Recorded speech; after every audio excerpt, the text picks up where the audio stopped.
চিকিৎসা বিষয়ক প্রশিক্ষণে বড় এক বিপ্লব ঘটিয়েছে লন্ডন কিংস কলেজের একদল তরুণ গবেষক। তারা তৈরি করেছে একেবারে আসলের মতো বৈশিষ্ট্য সম্পন্ন মানবদেহের বিভিন্ন কৃত্রিম অঙ্গ প্রত্যঙ্গ। তাদের এই উদ্ভাবন বদলে দিতে পারে চিকিৎসা শেখার প্রচলিত ধারা। বায়োমেডিক্যাল ইঞ্জিনিয়ারিং বিভাগের এই দলটির নাম পিচ সিমুলেটরস। দলটি 3D প্রযুক্তি ব্যবহার করে একেবারে বাস্তবধর্মী হার্ট, কিডনি ও নাক কান গলার মডেল তৈরি করেছে।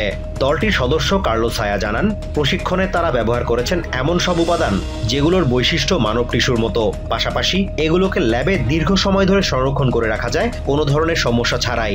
So we are developing our own materials and they replicate the properties of the body really well without the need of any tissue. So they last a really long time. You can keep them in your storage room and forget about them for a year or এই মডেলগুলো ব্যবহার করে medical শিক্ষার্থীরা কোনো ধরনের ঝুঁকি ছাড়াই অস্ত্রোপচার অনুশীলন করতে পারবেন। এতে একদিকে যেমন খরচ কমবে, অন্যদিকে নৈতিক জটিলতাও অনেক কমে যাবে।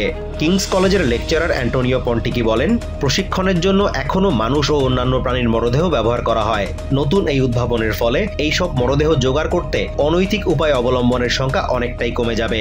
At the moment, the medical training, like the standard surgical training method, is using the see one, do one, teach one method, where trainees usually start operating directly on patients just under the supervision of someone senior. Pitch simulators দলটি তাদের উদ্ভাবনের জন্য সম্প্রতি ESBF champion of champions প্রতিযোগিতার startup winner এবং enterprise award জিতেছে।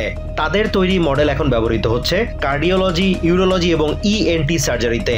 এছাড়া কৃত্রিম বুদ্ধিমত্তা বা AI নির্ভর চিকিৎসা প্রযুক্তির পরীক্ষাতেও ব্যবহার করা হচ্ছে তাদের এই উদ্ভাবন। চিকিৎসা প্রশিক্ষণ ও গবেষণায় নতুন দিগন্ত খুলে দিয়েছে এই তরুণ উদ্ভাবক দল। তাদের লক্ষ্য এমন এক ভবিষ্যৎ যেখানে চিকিৎসা শেখা হবে আরো বাস্তব এবং সম্পূর্ণ ঝুঁকিমুক্ত। Azimur Rashid Kanak, TVN24 news desk. New York থেকে সম্প্রচারিত TVN24 টেলিভিশন বিশ্বজুড়ে বাঙালির কণ্ঠস্বর।